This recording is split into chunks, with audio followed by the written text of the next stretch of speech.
I've had many leading experts on this show, including Matthew Walker, and they've all said the same thing about sleep. They've said it's the biggest positive investment you can make in your own performance. You can have the best strategy in the world, but if you're consistently tired, poor decision-making will follow and eventually cause other things to fail in your life. So if you're looking to optimize your recovery, you should start looking at what you're sleeping on. Our sponsor, Helix, makes high-quality mattresses tailored to your body. It doesn't matter if you run hot, sleep on your side, or need something firm. Helix has a mattress for you. And I asked them recently to send one to a member of my team, and Juan received it. And we travel a lot, so when he's home, quality sleep really matters. And he told me he's getting the best sleep of his life.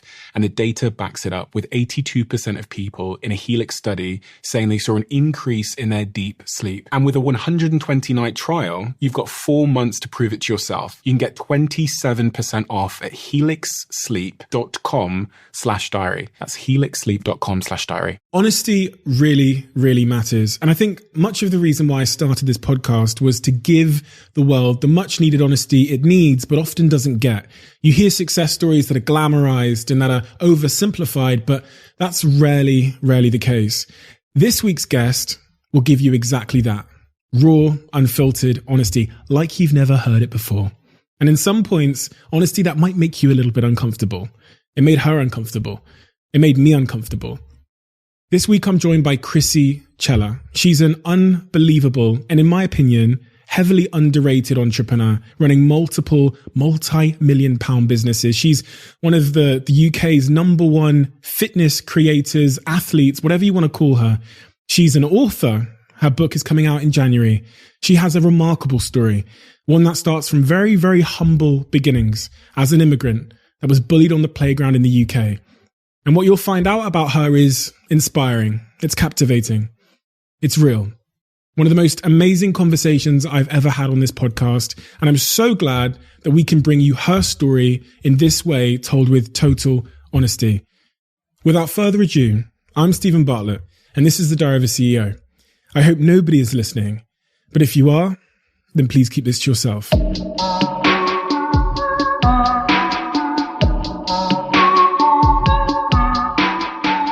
As I did a little bit of research on you and I got to sort of uncover your story and I got to stalk you a little bit on social media, the more and more that I observed and sort of looked past your Instagram feed, the more I saw a pretty remarkable entrepreneur and business person. And one of the thoughts that came to my mind, and this podcast is all about speaking your truth and being honest, was this question, which is, do you think that you get the credit you deserve? As an entrepreneur? That's the question. It's not about me. I haven't built a community about me. I've built a community about helping other women. Mm-hmm. And I think that it's never fully been about me. And the credit that I get is seeing other women thrive and succeed and come together. And that for me is enough credit. I don't need an award. I don't need someone to say, oh my God, you're the best businesswoman in the world. For me, when I see or when I read another woman's story, that for me is enough. Mm-hmm. I don't need anything else. So yeah, I do. So, because I was watching some of your stories on Instagram, and you run an office, right? Mm-hmm. Of people. You run multiple businesses, mm-hmm. right? And I typically think that people are very, very quick to arrive at judgment when they see a pretty young lady who's worked out on Instagram, who has a big following, and and this is just being completely honest, they mm-hmm. tend to come to judgments very quickly. A conclusion, yeah. Mm-hmm. And that conclusion and that narrative or that image that they form of that person, I've come to learn is usually severely wrong. 100%. It is. And, it's funny you say that, because I've also been on multiple dates with people, and they see my Instagram following and they automatically assume that, oh, it's because you get your ass out. That's why you make money. Or it's because you get your ass out. That's why you've built what you've built. And the truth is, if I did that, and if that was the fundamental reason, then I wouldn't have a team of 30 people in one company and build in another company that sells out every time we restock. It goes past being a pretty face or a pretty picture. It goes past being a nice body. It's about the message that you have. It's about what you want to truly, truly put out in the world. And I think if people make that conclusion, it says more about them than it does to me. How does it make you feel, though? And I want you to be really honest here. How does it make you feel? I think, okay, like, I'm going to be completely honest. Please. I think it's one thing to be judged and it's another thing to be judged as a woman. Okay, so why is it that when you see a handsome man, you don't come to a conclusion that he only got what he got because he's handsome? Why is it as a woman, I have to justify myself more? I have to explain myself more all the time. It's draining. I shouldn't have to explain myself. My face, my body, all of this stuff, it's just external. You know? And I think that, can I swear on this? Of course you can. I was like, can I swear? do it all the time. I swear on my YouTube all the time. Some people get offended. And I'm like, listen, this is who I am. Listen to something else. Yeah. No, it pisses me off. It pisses me off. But at the same time, it's like it feeds me. Right. You know, it feeds me, like piss me off even more because that's how I thrive. You saying to me, I can't do something. You saying to me that I only got there because of this and that. It pushes me more to achieve more. And yeah, I mean, it's their problem, not mine, I guess. There's a lot of, you know, let's just for a second imagine that judgment of you was correct and that you'd got here because you were pretty or whatever, or you have a great physique or whatever it was.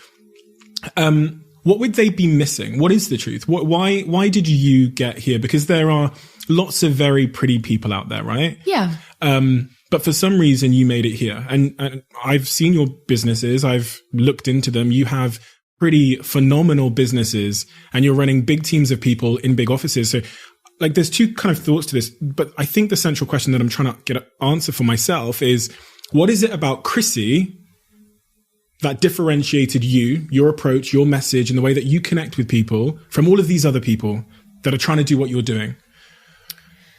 I think, in all honesty, if I'm answering that question from a personal perspective, I've always been 100% honest and transparent with who I am. You're not going to find a hidden secret or some nasty surprise. Like, this is who I am. You literally either take it or you leave it. And I'm not going to try and be anything else to fit in for anybody else, you know? And for me, when I started my fitness journey, when I, moved countries to England, I never felt like I had a sense of home. I never felt like anybody understood me. So to be blessed with a platform where I can build a community and bring women together globally, this goes beyond me. This is about bringing women together that have been abused, that have had, mental disorders, eating disorders, such bad things you couldn't even imagine what women have gone through and have told me. To bring them all together and to create this tribe, that for me is like, I think that's what people see. Yeah. And I think that's what people believe I want to do, because I genuinely do want to do that. And one of the things that, sorry to interrupt there, but I really wanted to, one of the things you said was about you being yourself. And I asked you that question actually with a bit of a preconceived idea of what the answer would be. And when I watch you on Instagram, the feel that I get from you versus pretty much everybody else, other than one other person, I've got to be honest, and he's sat in this chair and he's actually coming back, is Joe Wicks. Mm-hmm. Like when I met Joe Wicks, he is the guy you meet off air or whatever, is the same guy. And he's so fucking genuine. And all he cares about is like genuinely helping people. But the reason, I said to Joe, I think the reason you're so successful is because you are yourself and you will share it all. And when I was watching you on Instagram and watching some of your videos, you cater to the 99% of people's lives, which is the real shit. Yeah. I saw your video this week you did on your story, you waking up and you saying, listen, I don't want to wake up today. And most people don't admit that because, a lack of perfection is sometimes perceived as weakness. So I wondered how that resonated with you in terms of the importance of your success originating from Krissy being her truest self. Yeah. You can only be the best version of yourself, right? And I think if you stop trying to be something else, soon enough, it will come out. or you'll start to fall through the cracks, or it will slip, something will slip. And you can only uphold that image and, you know, that presence for so long before it really just fucks up. So the only thing you can do is be the best version of yourself. And this is what I tell people all the time. It's never been about other people's perceptions of you. It's always been what you think about yourself. And if you truly, truly believe in yourself, you won't want to be anybody else. You won't want to be fake. You wouldn't want to be trying to please everyone. My job isn't to please everyone. Were you always at that point? No. Tell me about that. Oh my God, no. I mean, I remember when I was in a relationship, I was 16 years old. I was like, oh my God, I'm going to marry this person. I'm so in love. Like, this is it. And then he cheated on me. And I was like, oh, shit, this is not it. What's his name? No. He does not deserve the airtime. I'll tell you that much. But I was heartbroken and I was trying so hard to please this person. You know, I was trying so hard, even in school. I know it sounds petty, but I was trying so hard to fit in all the time. All the time. I remember, like, this is not cute on my end. I'm going to be honest with you. I remember being at school and I'm foreign, okay? Like, I'm Mediterranean. We're hairy, okay? And I had a mustache and the girls used to rip me for it. And I was so sad. I was like, oh my God, why am I not like these pretty English girls? Like, I don't understand. Like, I used to feel so shitty about myself, constantly trying to like fit in. And then when I got cheated on, I was like, oh my God, it must be because I'm not pretty enough. It must be because I'm not sexy enough. Fuck that. That's draining. What do you mean I constantly have to be something else for someone else? I'm never going to be happy. And I wasn't happy for such a long time. So yeah, I just fully like exposed my mustache story there. Oh, that's fine. So let's take us from mustache to self-confidence. What was that journey and what changed your self-esteem and your self-confidence? What helped you get that confidence in yourself? I think for me, it was... I think that should be the podcast title, Mustache. No, seriously, even Sarah doesn't know that. I used to have guys, I'm going to be honest with you, okay? Like, I don't give a fuck. I had a mustache growing up, okay? And all the girls used to rip me the fuck up. They used to be like, you're man, you're boy. Like, honestly, bitchy shit, man. And I ate my school dinner for 6 months in a toilet because I didn't have any friends. Do you think that experience is part of the reason you are who you are today? 100%. Like, honestly, it's pretty impossible to break me. And when you've broken me, understand that you've really, like, broken me down because it takes a lot now. Was that... We talk about the mustache thing as if it was this sort of trivial thing, but I'm guessing what you're saying is you were bullied in school. Yeah. But at the same time, it's not like I was constantly bullied. Like, I think, I don't know, a lot of us go through awkward stages in school, trying to make friends, trying to be with a cool gang, trying to do this, trying to do that.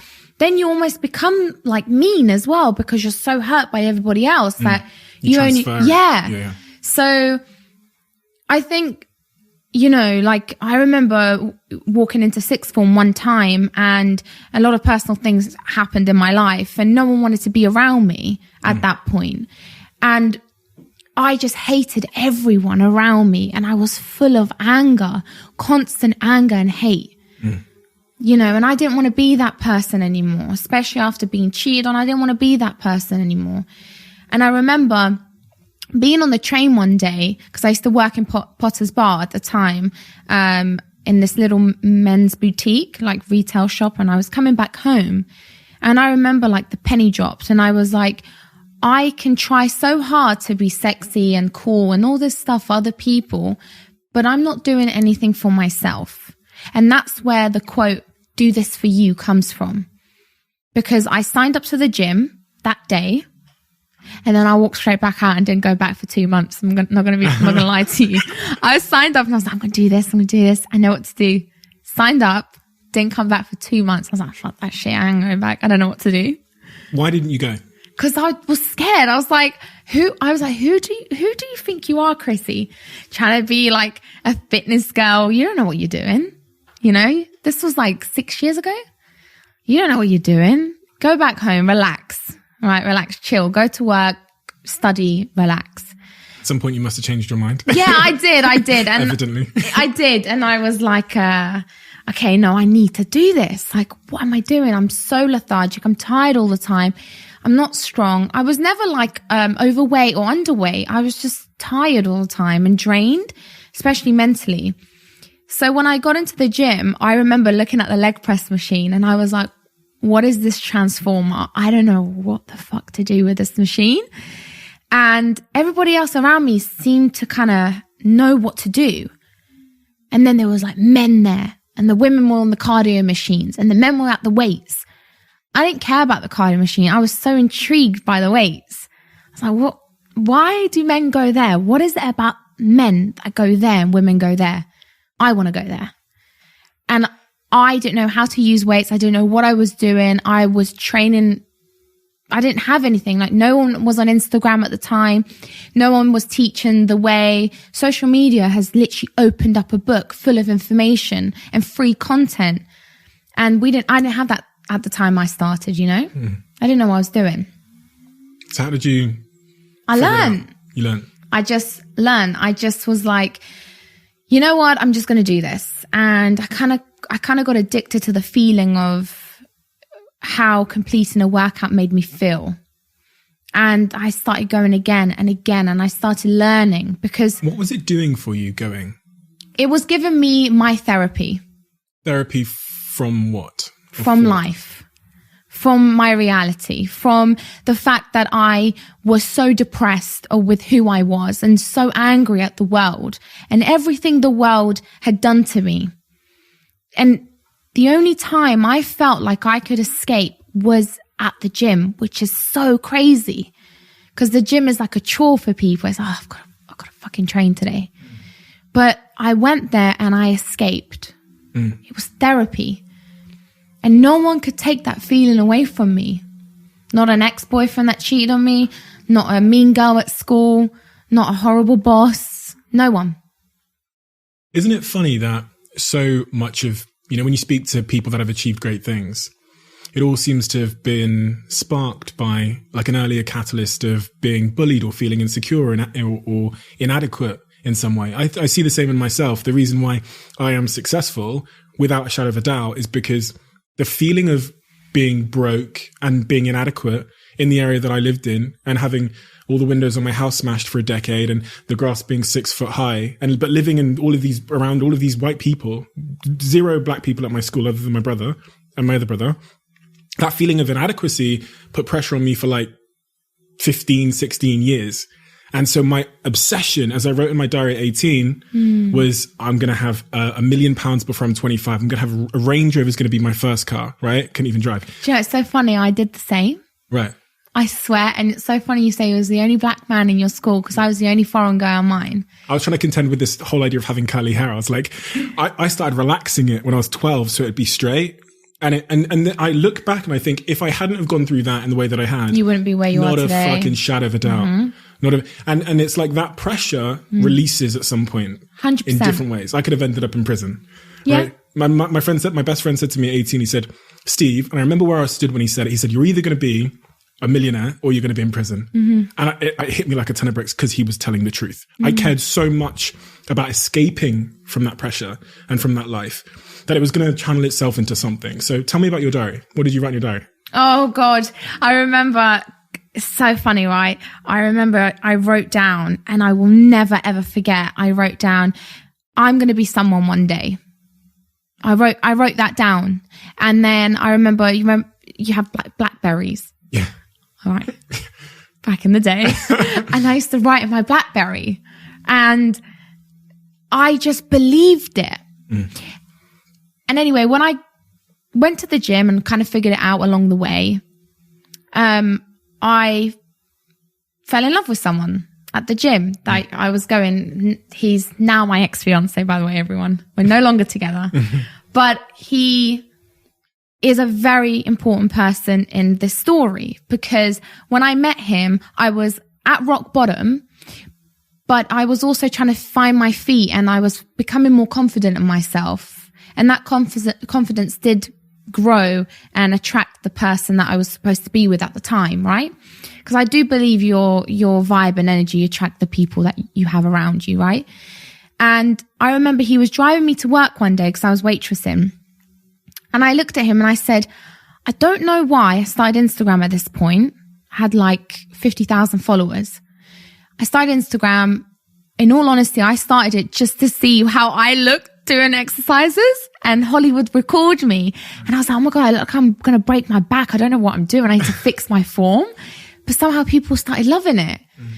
And anyway, he was driving me to work and I go, Jack, I don't know why, but I feel like we're going to achieve something by helping women. And do you know what he said to me? He goes, yeah, whatever, man. You get to work. I'll come pick you up. I was like, no, I feel it. And I started crying, streams of tears. He was like, what's wrong with you? I was like, no, I believe it. I don't know what it is. It's this feeling I can't explain. Never had that feeling before. And here we are today. What do you think that feeling was? Belief. Where did that belief come from? Me. I just believed in me so much that no one, not even, the person I was with, could sway me another way. And I do think a lot of that comes from persevering in the gym and growing that discipline. And growing evidence, right? Yeah. That you could, right? Yeah. Because when you start doing something good for yourself, training was good for me, right? You start to build these disciplines and habits and consistencies, and they transfer in other aspects of your life. It's like a domino effect. Yeah.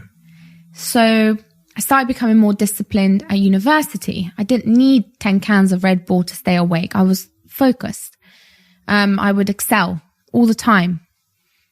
And it wasn't because I put in extra hours. It was because I was so hyper-focused. Where I was, with who I was present. And if it wasn't for the gym, I wouldn't be able to have done that.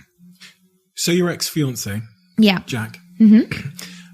Do you think you would have met him had you not built the confidence within yourself, or started to build the confidence within yourself that the gym had given you? Do you think you would have been ready, quote unquote, to have that relationship with him at that time if you were the old Krissy? No. And if I was with someone at the time I wasn't so confident, it would have been the wrong person. Because you attract the energy that you have. You attract what you believe in yourself. If you're constantly negative about yourself, if you're constantly just trying to make yourself believe you're just not worthy, you're always going to attract that. And don't get me wrong, there was like dates in between, Jack. Obviously when I wasn't with him, by the way. I mean, I was gonna say. no, I mean like after the guy that cheated on me, I went through a phase, I went through dating, and it's always the wrong guy. It was the wrong guy. And then I realized it's because I'm trying to find happiness in other people. Constantly trying to find happiness in other people. And then when I started focusing on myself, he came along. A lot of women, when they're in this situation where they're lacking confidence or self-worth, or they're feeling like something is missing, and this isn't just women, this is people, men as well. Yeah, right? They'll think that the answer is a romantic solution. Yeah. Right? Is it? No, it's not. I've been there, I've done that. And obviously I'm speaking from personal experience. You could find someone that really helps you. You could genuinely find someone who inspires you, motivates you, pushes you. And that's so remarkable. And if you do find that person, don't let them go, But unfortunately, if you have so much self-hatred, you are never going to be satisfied in the relationship that you are in, because you constantly have to find that person to give you that happiness. You're constantly waiting for that person to do something for you. It's unstable, right? It's unstable. Dependency. It is a lot of dependency. And I think that the most important relationship you're ever going to have is going to be with yourself. Because when you go to bed at night and you're in your own little thoughts up here, right? That's you and you. That's you and you. So you got to fix that up here first before you go trying to find a person to share your life with, And, so you end up, Jack ends up proposing. Yeah. You build a business together, which is a topic in and of itself, which you're still working together with him on now. Yeah. And then at some point you both decide in a very, and I've listened to your story. So you decide in a very amicable, mature way that this situation isn't making both of you happy. Yeah. And there was a sentence you said where you said, you and Jack grew apart, which I found quite curious. And I find it curious because on this podcast, we've been talking a lot about monogamy for whatever reason. And this idea, in fact, the last guest we had on, Dr. Arya, who was, who people have been really, really blown away about, he was cheated on by his partner, and he found out in a really horrific way that she was pregnant with another man's baby. Yeah, I listened to that. Okay. And so on that sentence about growing apart, this makes me ask you the same question about monogamy. If it's possible for you to meet someone and grow apart, especially, because everybody's growing in some way, what are your thoughts on monogamy? Having been almost to the altar with someone, what are your thoughts on monogamy? And can I be honest? I mean, please. You never have to ask permission again, to be honest. I've never said this ever, and I'm a little bit nervous to say this, but when I was with Jack, I thought that was my person, and I genuinely felt it in my heart, in my soul. I never questioned it once, right?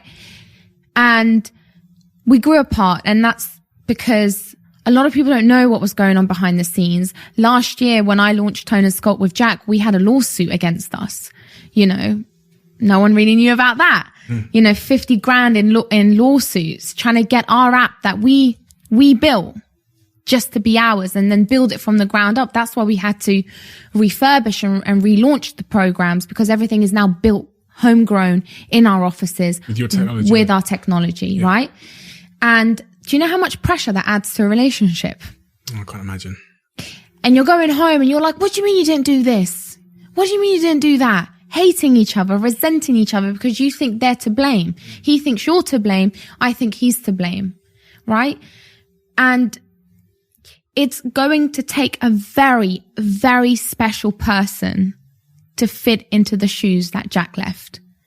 He is such an incredible man in every aspect, works hard, is caring, is loving, is ambitious, is everything a woman would want in a man. Unfortunately, we grew apart. And it is unfortunate because I genuinely loved him and still do love him unconditionally. I'd give him my kidney if he needed it. And it would take someone very, very special and confident to fill that space up. And I'm not going to hold my breath. Does that make sense? I'm not going to hold my breath. I'm going to, let's just see where it goes. You think it's possible? I think it's possible. I think anything's possible. I just think that it's going to take someone with a hell of a lot of confidence and someone that understands that I don't need anything else but effort and time from them. I don't need your money. I don't need your gifts. I don't need... So you're saying you think that Jack's shoes will be difficult to fill. And it's almost like you're setting his shoes as the standard of what you're looking for in the future. So it kind of begs the question, well, you've got 2 feet that fit those shoes perfectly, Jack's. So why isn't he filling those shoes? I think if anyone turns around and says to you that I work with my partner and we run a company of 30 people and hundreds and thousands of subscribers and, an ever growing company, and we're so in love, I literally will look at them and be like, how did you make that happen? Working and being romantically involved with someone is difficult. Because let me tell you something, when you come home from work, you're coming home from work with the same person. What do you think you're going to speak about when you get home? Work. What do you think you're going to speak about after you have sex? Work. The work. Yeah. I'm being honest. Like you live and you breathe your company. Jack is an entrepreneur in himself. Jack is a co-founder. Jack built this with me. Right? Yeah. So if I'm going through all those things as an entrepreneur, as a co-founder, he is as well. I don't know if you're answering the question, Krissy. But I am answering the question. It doesn't work. It doesn't work because you work together. Yes, and if doesn't you didn't work work together, it would have probably worked. Isn't that a shame? When I first met Jack, I have never felt that way about someone before, and I never once questioned our relationship, or I never once questioned whether I didn't want to be with this person. And it's funny because when we hire new people at Tone and Sculpt, they obviously know mine and Jack's relationship. And a lot of employees tend to get a bit nervous. They're like, are the co-founders going to be bitter? Are they going to be nasty to one another? And you know what they always say? What? It's insane how much respect and love they have for one another. It's actually a bit worrying how much respect and love we have for one another. And had we not had Tone and Sculpt, we would have 100% been married by now, probably expecting a first child. Is Jack in a relationship? I don't know. We don't speak about stuff like that. I don't know if he's in a relationship. Okay, so here's another thing. Jack's made it pretty clear. He's been like, I don't know who I'm going to find that's like you. And you've said the same to me today. And I've said the same thing about him. And another thing is, I've been with him for 5 years, right? I was with him for 5 years. I still work with him. In a normal situation, you break up and you go separate ways. You don't speak, you don't see, unless you're stalking each other, which I would because I'm a weirdo. So I'd stalk you for a bit until I got over you. But what I'm saying is, I see him every day. So it's like, how can I ever forget about you? You're always there. I speak to you every day. I'm on the phone to you every day. We make executive decisions together every day. I still go to you for advice every day. But why is it I don't look at you and want to kiss you? Right? Do you? No, I don't. Not right now anyway, but I don't. To be in a relationship, you have to have that flair. Come on, you have to have that spark, that, you make me feel some type of way. Mm. And I know over time it will pass and whatever. But it sounds so weird, but I see him almost like a best friend. But then everyone always tells you to marry your best friend. So maybe have I got relationships all wrong? Right?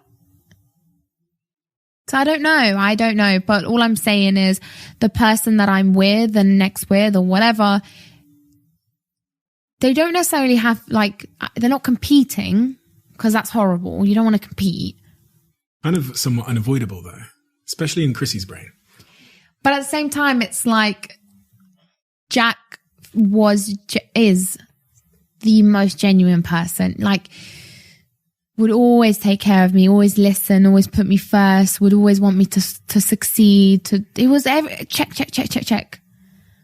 But why are we not together? I still don't have a fundamental reason as to why. And, you know, I read the comments and people were like, of course you would leave Jack. Now she's got like millions of followers and has got money. Of course she was. She's going to go marry a rich Arab man. I was like, what? You clearly don't know me.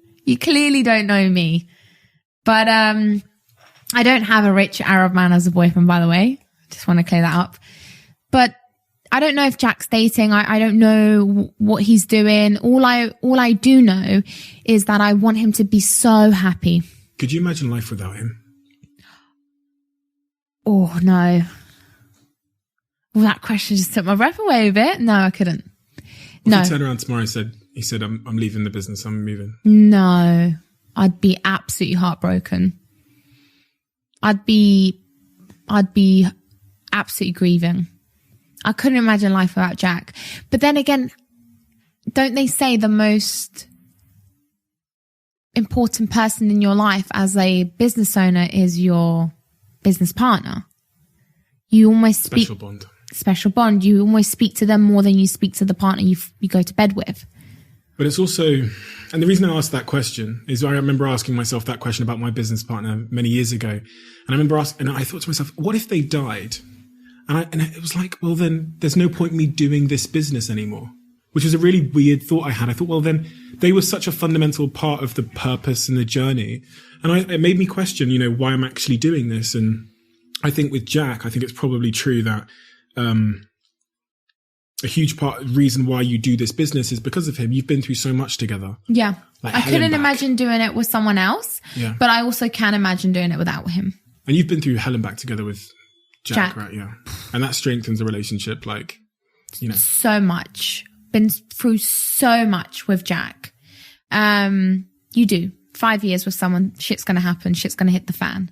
Is it a possibility? To be back with him? Mm-hmm. Like I've always said, you can never say never and anything is possible.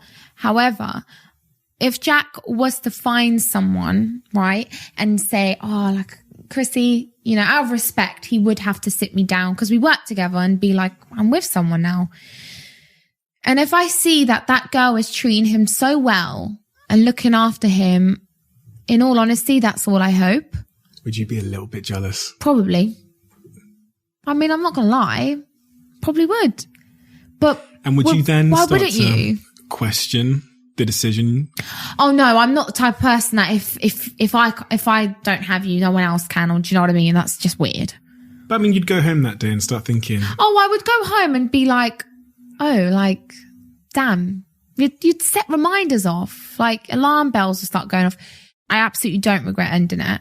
I've learnt more about myself in the year and a half of parting ways with Jack than I did in 5 years of being with him. Facts. I don't regret ending it. Would I feel some type of way if he was with someone else? You'd be absolutely lying to yourself if you said no. Come on, mate. Like, Buddy was about to get married. We own a company together. Of course you'd feel some type of way. But would I be jealous? No. Would I be happy if he was happy? Hell yeah. I would, because his happiness makes me happy. Is in the future a possibility of me being with him again? I don't know. How can you possibly answer that question when the possibility of me parting ways with him 5 years ago was not even a vision?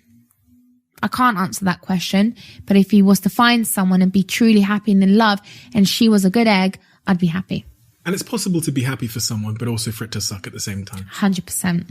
But that's only because you just feel some type of way, but deep down you just want them to be happy. I think he will find someone. I think he's going to find someone who's really genuine. Why are you smiling? I wasn't smiling. You're smiling! No, I wasn't smiling. I think you were smiling. I think you felt some type of way by saying that. No, I really do. I swear.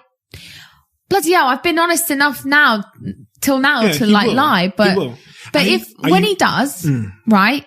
When he does, which he will, I just want one thing from that girl. If you're listening out there to Jack's future wife, I just don't want her to sway his mind on our business.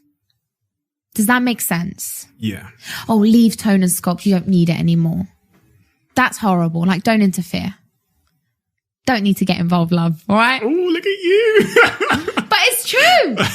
Like, I'm sorry, but when I'm with a guy, if he starts telling me what to do with my company, or if he starts telling me, oh, it's me or Jack, I'd be like, yeah, I wouldn't want to get a grip. Yeah. It's Jack. If you give me an ultimatum, I don't want to be with you. You know all what? This stuff. So I was thinking about this earlier, and I've got some friends. I wouldn't call them necessarily friends, but people that I know personally.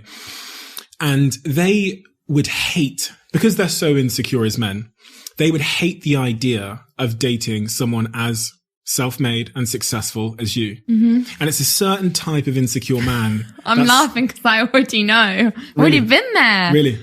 Yeah. Certain type of insecure man that really is seeking to control, that would not like a Krissy because you can't be controlled. You can't be controlled through gifts, through X, Y, or Z. And you've been there. Yeah, I've been there. I've done that. Like, you know, I remember one time. Go for it. Sarah's like, yeah. Sarah's my PA. She's like, yeah, open up. But I remember one time when I was speaking to this guy, you know, after Jack, and I was going to LA. This was one of the biggest photo shoots for Tone and Sculpt. This was, you know, to refurbish the entire app and everything, like brand new look, brand new everything. So much money went into this. I think nearly 90 grand in production. That's a lot of money. Shit ton of money. shit ton of money. Buy a house with that. Yeah, I mean, I can put down 2 mortgages for that. Yeah. So as you can see, like, but when we do things right at Tone and Sculpt, and that's facts. So I remember he sat down, he was like, I don't know, I just feel a bit, you going? I was like, what do you mean? What do you think I'm going to do? Go and, go crazy with other men in LA. I'm going to work. Oh, I don't know. Really insecure. And I found myself thinking it was me. I was like, wait a minute. And then I sat back and I was like, no, that's you. You're insecure. That's a you problem. That's not my problem. I went LA, had the best time ever with my team. We had the most incredible time, met the most incredible people, came back, most incredible campaign, and I felt good. But had I let that man sway me, maybe I may have been a bit vulnerable at the time. And let's say he did sway me. What if I changed my mind and didn't go? That could have happened. Was he intimidated by you and your success, do you think? At the beginning, yeah, 100%. Let's be honest. I'm 20. Oh my God, I'm 26. 26. I was still 24. I'm 26 years old, and you are killing the game. I'll say it because I know you're too humble. No. I said it. It's fine. You didn't. You say whatever you want, but it's not even that. It's when you're 26 years old and maybe you have a few things, people start to obviously feel a bit like, what I think it was? People start to feel like they should have those things. Can I say something? When you talk about your success, I get awkward, don't I? You're super awkward. And can I just say an observation? And I think this is a society problem, not a you problem. Men aren't like that. No, they're not. Men love coming up on here and saying how much money they're making and how much they're killing it and how many X, Y, and Z they've achieved. You don't seem to be as comfortable talking about your success. And I feel like that's a reflection of the society we live in. Honestly, it's not even that. It's Really? me. I'm very awkward with stuff like that. Like, can I be honest? I don't even check my bank accounts. I let my accountant deal with it. I don't. I think for me, I stay so tunnel vision in the vision. So I wake up in the morning. The first thing I do is check my mentions and DMs and go on my community pages in that forum. That's literally the first thing I do. And if I start thinking about how am I going to make $1 billion? How am I going to do this? How am I going to do that? I don't know. It becomes a bit suffocating to the vision that you have. And I was really number driven at the beginning, not financially, but on Instagram. Followers. Likes. The more followers, it means I'm amazing. The more likes, it means I'm fit enough to be here. And I got so obsessed. I used to almost not think I was good enough unless I got a certain amount of likes or followers. And I completely lost sight of why I'm doing what I'm doing. Now I don't even check the likes I get. I don't even check my statistics my team do. I don't check it because I don't care. What I care about is that comment that a lady's saying to me, oh my God, this has helped me so much. This has made me so confident. That feeds my energy. If I start thinking, how am I going to get 100 million? How am I going to do this? That will come. I'm confident it will come, but it's not my fundamental, And it's going to come by you focusing on something else. Yeah, I'm focused on something else. And it's not that society's made me feel uncomfortable to talk about my success. It's that you can speak to any of my team, I just don't care about it. Can I be honest with you?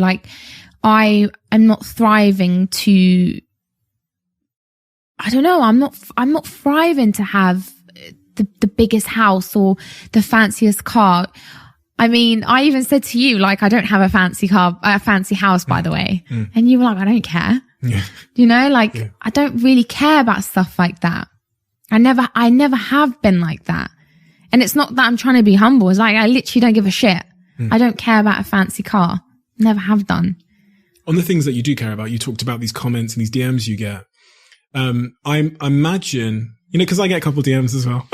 You get a lot, not a couple. You get a lot. And how does it feel to have that sort of responsibility when someone messages you something so deeply personal and they're seeking advice or guidance, or they're just sharing a problem with you? How does that feel in terms of? Well, how does it make you feel? When someone messages, sometimes because you don't know what to say. Because I'm not qualified to deal with certain situations, but at the same time, the contradiction with me is like, you're giving that advice. Say something. Yeah. And I just want to acknowledge the person, but I know I can't solve, and it would be almost irresponsible for me to try and solve their problem. 100%. You're not there to fix someone's problems. Yeah. But I think the value that I can bring is just by like listening and acknowledging. But you know, there's a spectrum, right? So you have on one end, I love what you do. And the other end, you have people that are suicidal or that are, you know, and, sometimes it's a lot. I had this one video go viral, 30 million views, and it was about depression. And I got 8,000 DMs that week from people on that spectrum. And I just didn't know what to do. I was like, because when you read them, some people are really, really suffering. And they've come to me because clearly in some cases, one girl that said she'd barricaded herself in a room in Egypt and she was on the verge of suicide, like she didn't feel like she could speak to anyone else. And sometimes a stranger is the most safe place to, you know. How does it feel for you? I don't know, it kind of made me emotional. No, it did. The fact that I remembered that instantly. This girl barricaded in a room in Egypt who had watched this video and had reached out to me for me to give her the answers she's looking for in her life, which I'm not qualified to give, right? All I can do is be a friend in that situation. But I'm sure you get messages that are, you know. Yeah, I get messages every day, thousands. And so there's two things that I've started to do. One of the biggest teams we have at Tone and Sculpt is the customer support team, right? And by the way, this isn't because we get influxes of emails. It's because we have a person for each social, Facebook community manager, Instagram, all of this stuff. And the reason being is we don't need them. It's because I want every single person to be heard. And what you just said there is exactly what I think as well. You want to be a friend. I call my community familia. I always use that word. I always say, you're my sisters, you're my familia. Because at the end of the day, I'm not here to fix your problems, but I'm here to listen to your problems. I'm here to be the friend that you may think you don't have in your reality. You can't fix someone's problems. You can't offer, you know, mental health advice because if you say something wrong, God forbid anything happened. Sure. But you can listen. You can make someone feel like they're part of something. And that's the best thing I can do, you know?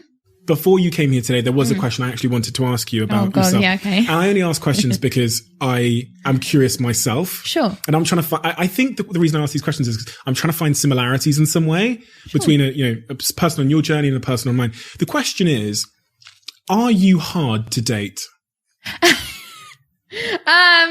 Oh shit. Yeah, I think so. I think I am. I'm not going to lie. Like, okay, so here's the thing, right? I'm super loving. When I'm with you, I'll do anything for you. Like, I'll look after you. I'll make you feel special. Here comes the but. It's going to be like, but if you fucking grow. But no. Like, honestly, like even, I can honestly say, like even Sarah, my PA, will tell you, like, I fall hard in love. When really? I head over heels for someone. I'll fall so hard for you. But I also fall so hard out of love for you. Oh, shit. That's the issue with me. And that's facts. And I hate that about myself so much. It's the one thing I hate the most about myself. I'm a switch. You do something to annoy me, or you do something to kind of like, it's bad. It's not healthy. Like people think I'm Superwoman. I've got my own problems, sis. Like, I've got my own issues. I fall so in love with someone, and then if I don't see that same level of love back, I'm like, fuck this shit. Self-defense? Yeah. I do think in relationships, I'm really defensive. And you know what? I can't believe I'm admitting all this, but yeah, I would say I am. And I think that, what are you defending yourself from? I don't know. Okay. Why are you hard to date? Yeah. Okay. So are you defensive? Krissy, this is all about your diary. Well, come to me. No. I want to know what you're defending yourself from. Because you literally said, if I don't get the same type of love back. Okay. So you're obviously very motivated. You're very inspired. You're very like driven, right? Thanks. You're welcome. I'm the same. Like, I just want to keep going. I want to grind. So if I see someone kind of just not doing the same, it infuriates me. Like, I'm almost like, how can you not have passion for something? How can you not have a drive for something? And then it leads me to believe that, hold on a minute, if I did have the same person that had the same level of drive, would we be compatible? Maybe I do need someone a little bit more like low key, because then it will make me feel a bit calmer when I'm home. It's all over the gaff. I don't know what I want. Women don't know what they want.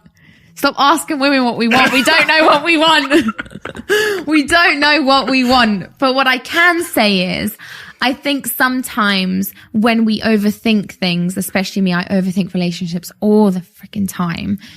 I think sometimes it's a good idea to just take a step back and just relax a bit. Because if someone is genuinely there for you, willing to listen, willing to take care of you, and willing to always put effort in, stop being a bitch, pretty much, you know? Me personally, I'm difficult to date. I'm not gonna lie. I don't even feel bad saying that. I feel quite free saying that. Like, I'm difficult to date. No one said you should feel bad, Krissy. No, I am. And I feel bad for the guy, but... So I really want to dig into that because I can really, really relate. And that's why I started laughing, because I've gone over the same predicament in my head thinking, maybe I need someone that's super ambitious and has loads of passions and is a philanthropist and da-da-da. And then I thought, but then maybe they'll drive me crazy because we're all, you know, and then, so I flip-flop. And usually when I'm with one, I think I want the other. Same. And then, yeah. And then when I'm with that, Same. I'm like, nope. Same. Yeah. That's literally me. Yeah. I'll like... Maybe we can figure this out today. I honestly can't. And I think, do you know what it is? What? I think it's because we are people that are constantly switched on. Yeah. Like neurotic, obsessive, like with work, with this, with that. I'm not obsessive in a relationship. Like, if someone tried to tell me what to do with my life, I'd be like, no way. And I couldn't imagine ever trying to tell someone what to do with their life. Like, if you want to do whatever, you do whatever you want to do. That's your life. You live it the way you want to live it. So because I'm obsessive with my life and my career, I'm constantly switched on. So if someone around me isn't, I almost feel like, I don't know. Do you know think they're a bum? Oh my God. I think that's true. Yeah. It's true. Yes, I know. It's so true. And then do you find yourself feeling a bit lazy? Yeah, but also I'm like, Steve, don't tell him, because you're passing your own worldview and your own values onto someone else who doesn't want it. Yeah, and you shouldn't be trying to change people out here. You accept them. Oh my God, that is me. I'm literally like, what do you mean you don't want to be ambitious in life? What do you mean you don't have a passion? What do you mean? And I go crazy in my head. And this is happening in my head whilst I'm looking at the meat. Do you know what I mean? At like, the meat. Like, let's say we're at dinner. I'm having a full-on blown conversation in my head. Like, what do you mean you're not ambitious? What do you mean you don't want this? And he's just chilling, you know, not doing anything wrong. And then I have to literally take a breather and be like, what am I doing? I can't push that onto someone. I can only push that onto myself. I need to chill out. Connected to this, maybe not.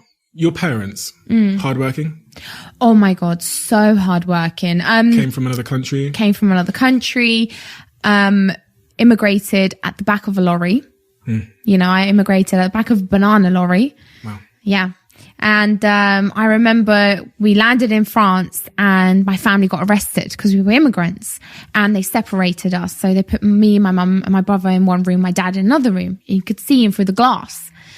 And I remember crying like, Dad. I didn't know what was going on. I was 4 years old. But I still remember that. I'll never forget. The prison room was turquoise.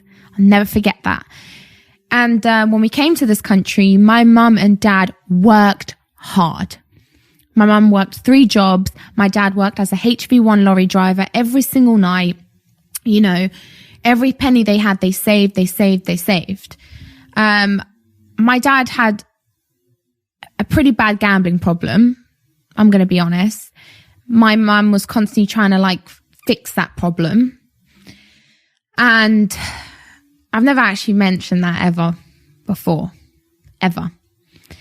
And as much as I love my dad with my entire heart and I want nothing more but him to be happy, it caused a lot of strain on my mum, like trying to feed her family, trying to like work hard, trying to save, trying to take us on holiday, you know? So to save money and then to have the person you love gambling it away, it's like, what's the point? Like, I don't understand why I'm with this person. But in my culture, you don't leave the man you're with. You're stuck with them. But my mum, even though he was like that, my mum loved and loves my dad so much. It's pretty bizarre because that would be enough to tick anyone off. But she just believed in him. He doesn't do it anymore.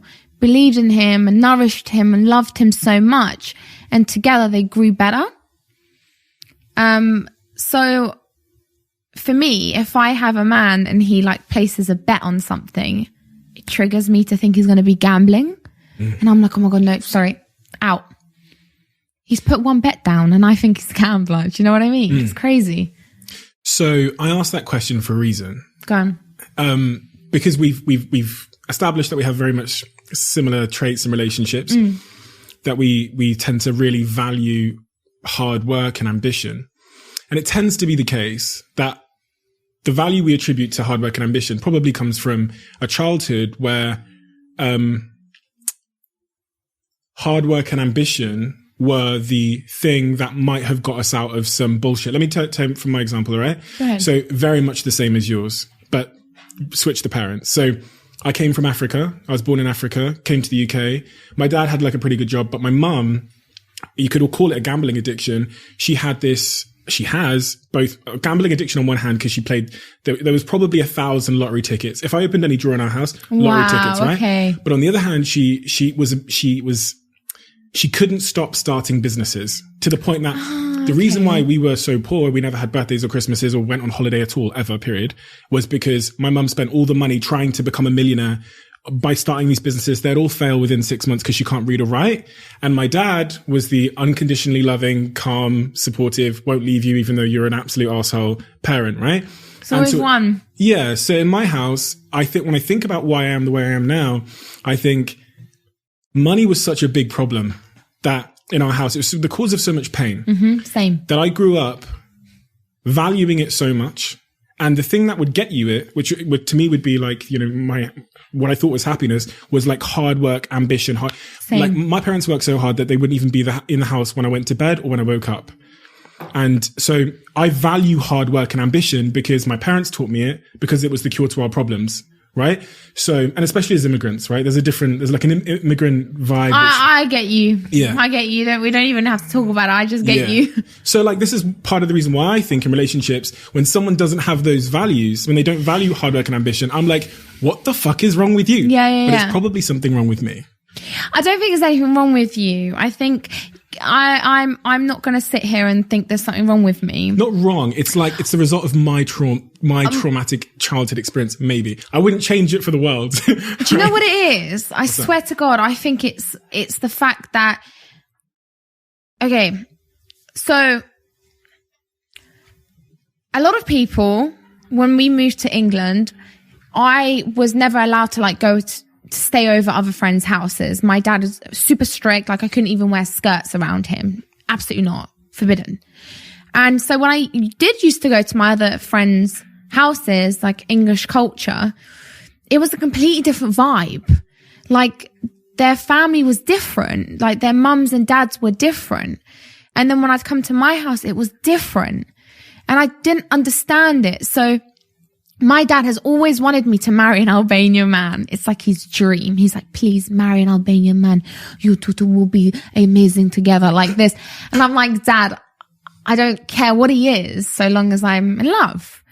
And it happens to be that the guys I've been with have been English. And the cultures are completely different. Right. And I don't understand. Like sometimes when they do things, I don't understand. Give me examples. Like, okay. So in my household, Mediterranean, loud, proud, like very, like, loud? Really? Yeah, super loud. I am super loud. I love it. But you know, you come to my house and my mum will have dinner ready for you. And my mum will buy you slippers to make you feel like home, you know, and she'll welcome you, hug you, kiss you on each cheek. But then when I'd go to Jack's families, for example, as much as they were so loving, so caring, it just wasn't the same. Like you'd have dinner at different times and I didn't understand it because I've been brought up in a family where everything's together, like togetherness, and everyone's got each other's backs and everyone's solid. So to have a different culture thrown into the mix, sometimes it does clash. Yeah. And it does, like cultures are different. But that doesn't mean one culture is better. It just means it's different. So it's up to you whether you want to learn both cultures and meet in the middle. It would be easier if I went for an Albanian guy because their culture's the same. And I've been brought up in that culture. But obviously Jack's culture is completely different. So I've had to kind of like, find the middle, find that middle ground, I guess. I don't know what you call it, but find that balance. Are you scared that you might not ever meet the right person? All the time. I'm all the time scared. I'm 26 years old, and as women, we're told we have a time frame. If you're not 30, you have kids, you're too old. If you have kids at 40, what kind of mum are you? All this bloody shit around us all the time. Do you know how much pressure that adds as a woman? All the time. So much pressure that you got to get married, you got to have kids, you got to be a mum, before 30. Oh, I just want to like breathe out. There's so much pressure. And it petrifies me. It honestly petrifies me because a lot of people around me in my industry are married or have children or have like a fiance, and I had that, and I almost think to myself, I had that and I let that go. And sometimes you think, and this is probably, I'm asking this question again for my own reasons. So do you ever consider the fact that you might be too busy being entrepreneur, Krissy? No. Right. You're never too busy for someone you love. I don't think that's the case. I don't think I'm too busy. Do you think what you're doing with your businesses and as an entrepreneur might prevent you being aware and forming a healthy relationship when the prospect arises? Do you know what I think it is? When you have a 9 to 5, you clock out. You come home, you switch off. You don't clock out. You're working constantly. Even if you're in this room, you're still at the back of your head thinking about your business. You're thinking about something you need to do, something you need to check off, something you need to approve, something you need to expand on. So it's so guilty for me to say this. Like I feel bad saying it, but I could be in a room with you and I'm thinking about my companies constantly. And someone who has a 9 to 5 doesn't understand that because it's like you're switched off at 5. And sometimes I feel bad saying I do kind of wish I can switch off at 5 p.m., but I just can't. And I think it's not necessarily that I'm too busy. It's that I'm constantly thinking. Even if I'm in the room with you, I'm constantly thinking about what I have to do. You can make someone feel pretty lonely just by being, even if you're sat next to them. Yeah. You're often, Yeah. I often say, like when I'm with somebody, my aim isn't for them to ever understand me. It's just to understand that they don't understand. Yeah. Because I think I'm like too difficult to understand. If I'm quiet for an hour, it doesn't mean I don't love you. It means that I've just got an email. So true. And it's just fucked me. And I actually don't want to always share things at home because it's you're offloading. Yeah, you're offloading. And I don't want to be that, because I could offload 24/7. Oh, trust me, so can I. Sarah's always like, oh, here we go again. But it's true. Like, your phone is buzzing off constantly. You could get a DM by someone. You could get a message, an email, and it's like, oh, fuck, really? And then you're just sitting watching a movie with your partner. Tell me about that part of being an entrepreneur. I think that's why I really started the podcast in the first place, was I want to hear about the bullshit of running a business, the unexpected, unpredictable, life-shifting bullshit that happens. Yeah, your life is, you breathe and you live your businesses. I think this is something people don't understand. You live and you breathe your companies. They are your babies. No one and nothing can get in the way. And no one understands that. They see the money, the success, the followers, the this, the that, the blingy cars, whatever the hell you want to see. And let me tell you the reality. You don't have much time. You suck at relationships. You don't have many friends, and the friends that you have, you don't really see them. When you do have time to yourself, you never switch off, ever. You are the biggest self-critic ever. You constantly think that you could be doing better, and that pressure is insane. Mentally and physically, it drains you. And another thing is that I really just want to say, if you think a life of an entrepreneur is so glamorous, this is the first time I've put on jeans in, I would say... I feel blessed. I feel privileged. I don't know how long, but I don't live in jeans. I live in sweats and sliders. So if it sucks so much... It doesn't suck. And you know what I'm trying to say. Yeah, I know exactly what you're saying. But I'm also here to try and help people understand multiple perspectives. Because people say, okay, so you've criticized, you've talked, not criticized, but you've talked about the downsides, right? Why do you still do it? Because you could just say, do you know what? I killed it. Hang up your gym, your active wear clothes or your shoes. I don't know what people would say. And you could say, that's it. I'm done. Why don't you? Oh, no. Why not? Gosh, the feeling I get when I see someone's transformation, that fills me up. Like, that fuels me. When I see a transformation, when I see someone who had a mental health disorder or an eating disorder and is now thriving, do you know that is so unexplainable that nothing else matters?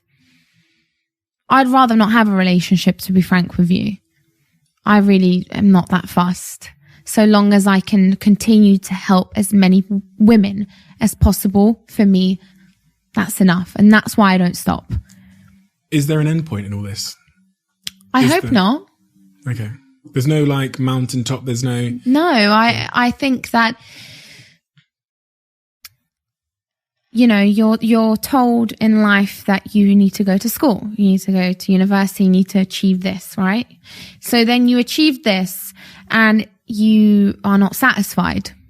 So you need to achieve this and then this and then this. I don't have goals for financial status, for awards, for anything like that.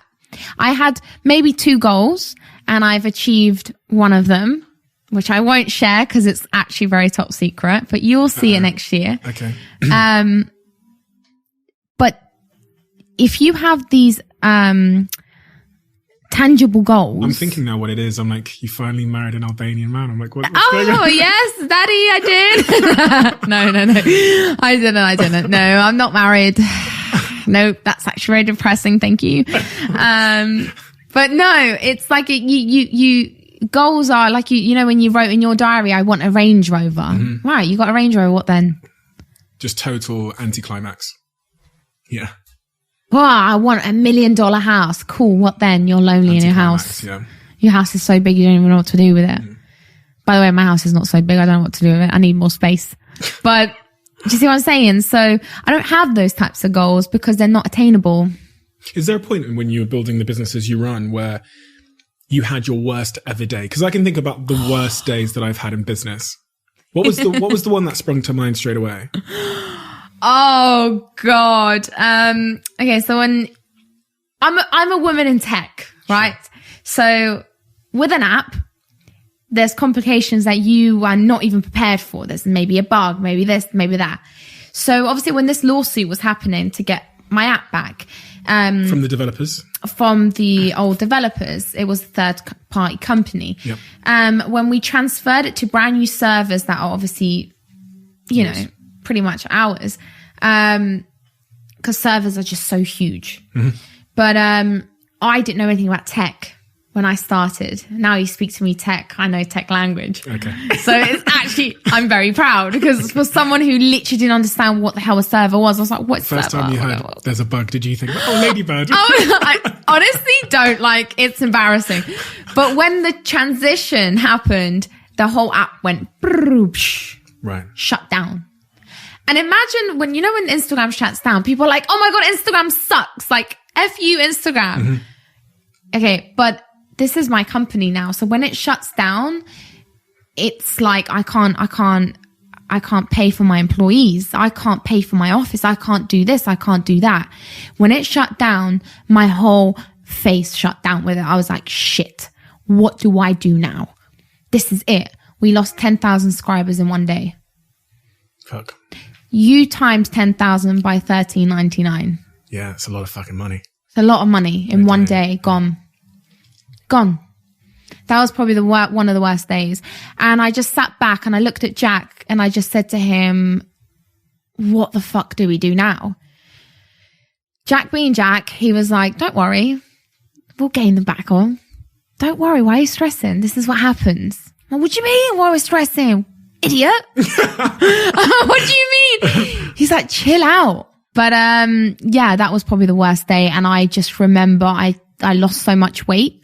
Right. I would say I was 56 kilograms. I went down to 49 in like 56 kilograms. Yeah. So I went down to 49. 97 kilograms. Yeah, but I went down to 49. Bloody so hell. can you imagine? In what space of time? 3 weeks to 4 weeks. I couldn't keep anything on. I wasn't eating. I wasn't sleeping. I lost everything. Then me and Jack parted. So, and I was still producing videos, still producing content, still. How long was the app down for? It was down for 3 days. Wow. 3 days. And I was still producing content, going on Instagram. Don't worry, guys. Like, we'll still get out there. I wasn't eating, wasn't sleeping, wasn't doing anything. I'd just broken up the person I was going to marry. I was in a house with my dog, the house that I built with the man I was supposed to be with. I didn't know what the hell I was doing anymore. At that point, I thought I should give up. Not gonna lie. Really? But yeah, I was like, this is it now. No, I'm giving up. I've got my law degree. I'm gonna go back to doing that. This is just too much stress. And then I didn't. I just kept going. Something inside me was like, you just have to keep going. Please don't give up. Please don't give up, Krissy. You talked about your own battles with mental health over the years. I think I read that you said you'd suffered with depression at various stages. Yeah. Early on. Can you tell me about that? Yeah, huge. Like, I mean, a lot of people see a very picture perfect image on Instagram, which I'm to blame. Just like everybody else, you want to showcase the best bits of you. Nothing wrong with that. You keep doing you. If that works, you keep doing you.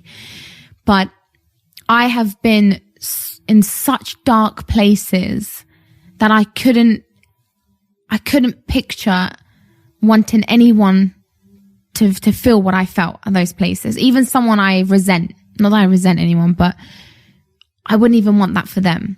These dark places suck you in so much that you honestly start to contemplate whether you just want to stop feeling that feeling, period. Like, just be done with it. And I'll never forget, I was laying in bed one day and I was so depressed that I just thought to myself, it'd be so much easier if I wasn't here. It's so much easier. Just quit. Just leave. And I cried myself to sleep and I woke up the next morning and it almost felt like in my dream I'd made it happen, if you know what I'm trying to say, without saying it. And I just thought, I need to stop because I cannot go on like this. And I think when I try and explain to people that I know those dark places, I've been in those dark places, they don't believe me because they see me for the person I am today. They don't see the person that fought so hard to be where I am today, mentally. Not even about the success, the businesses, mentally. That's the most important thing up here. This is the most important thing. You can have all the money in the world, all the businesses in the world. You can have 300 employees, multiple companies. Who gives a fuck about that if you up here are so not okay? So yeah, I've been through dark places, but I've also picked myself up multiple times and I've had to brush my shoulders off and get shit done. And that's why I keep saying to every single person out there, you have to do this for you. Do this for you. This is the biggest and most important thing I can say to you. And now that you have, you've built this empire, this little fitness empire, which is rapidly growing, do you ever find yourself in those dark places even today? Yeah. Not as bad. But I find myself wondering if I'll ever have like a somewhat normal life. So like what we discussed, will I ever find someone again? Will I be in love? Will I get married? Will I have children? Like, I want children. I want to be married. I believe in those things. I want those things. But sometimes I wonder if those things are going to happen for me. And I do wonder, I just maybe need to stop overcomplicating things in my mind, but I can't switch off. And maybe the only way I know to switch off is just to quit. You see what I'm saying? Mm-hmm. It's a vicious circle.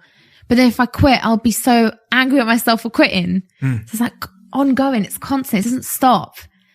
So, and do you think part of that fear comes from the fact that you believe the way you are now and how you live and work now and how obsessive you are now is probably not like conducive, or it is probably not going to allow all those other things you want to come true, right? So like you think, well, something's going to have to give at some point. Is that?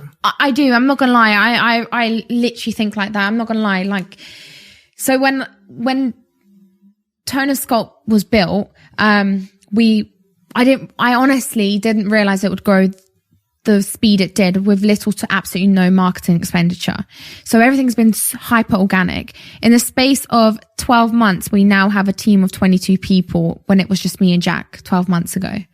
22 people, an office in London. We know what the rent is like in London. It's off the chain. 120% growth, month by month. It's rapid growth. We've just launched a brand new trainer, who is like insane. And, I keep saying to myself, okay, when I get to this point, I can relax.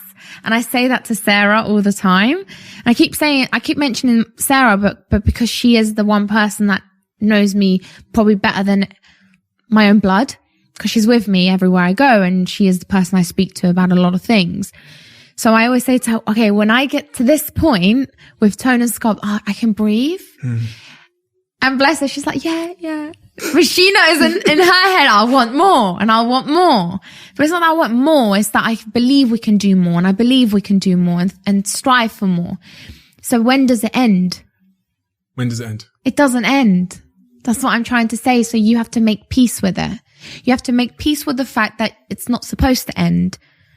But you also have to make peace with the fact that you need to make maybe some self-adjustments and be a bit critical with yourself. Because if you're going in a relationship and constantly thinking that person should be on your level, that's my problem I need to deal with. That's not their problem. It's not fair on them. How do you deal with that? I think it takes time. I think. You're not sure, are you? No, I'm not sure. I can tell by your body language. Oh, God. You haven't figured that one out. It's okay to not have it figured out, right? I don't have it figured out, and I'm someone who doesn't like not having things figured out. Yeah. Right? Yeah, I get that. But I do think I need to stop being so mean. It's this balance, right, between trying to figure it out now because you kind of want to be able to have a plan and have, but then also realizing that you shouldn't overthink this thing. And that you should maybe just... You've literally made me feel in this podcast like I'm the most impossible person to be with. I've not. I'm just asking the questions. Oh, no. But I can't lie. I'm not going to lie just to make myself sound good. No, it's a very important part of being a successful person, that it has this crazy neurotic obsessive brain. Yeah, I do. Super ambitious, but also has these other things they want. And life is a job. You can't have everything at the same time. So what we're talking about now is like compromise and how you reach that compromise in your life, if possible. I'm in the same place. I have no idea how that's going to happen. But do you want kids? I do want kids. Do you want to get married? I'm not so concerned about the concept of marriage, but I want to have a long-term partner because I want to have kids. And so I'm willing to commit long-term. If it's a marriage, if it's signing some other piece of paper, if there's no paper, I don't really care too much about the whole marriage thing. If it matters so much to the partner, I'll do it. But I was saying on the last podcast. No, I see what you mean. I don't have a great case for why the law or a religion should be involved in love. I don't think it has a great track record with love. Yeah. So I'm like, I think that's an idea which we all as a society need to just reconsider. Yeah, I see what you mean. Like, my closing statement on this point is we are all so different. You are different from me, only a little bit. But then, like, you're different from your assistant and I'm different from mine and my friends from school. Sure. So logically, you would think the answer to how we form our romantic connections would also be unique and different.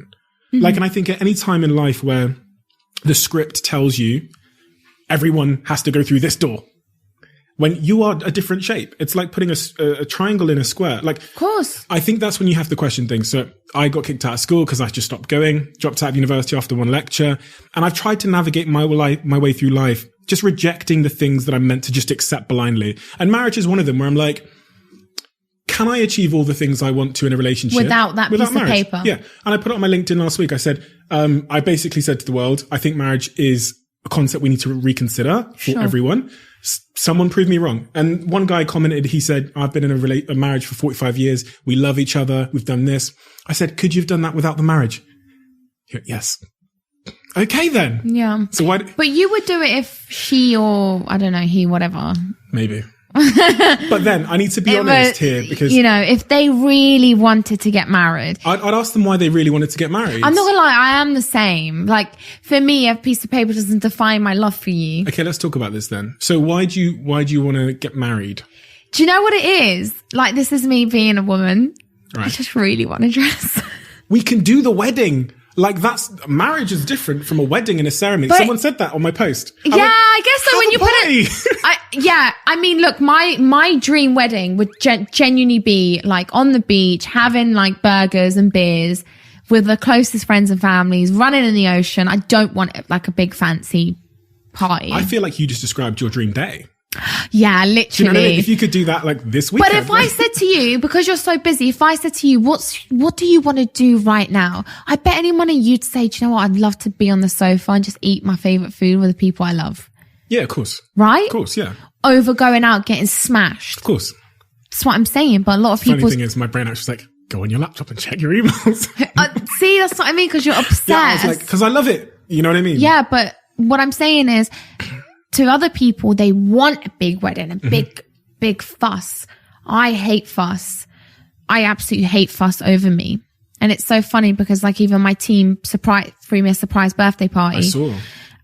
I was so awkward. I was like, don't ever do that again. I hate all eyes on me. Yes. Although my business is built on all eyes on me.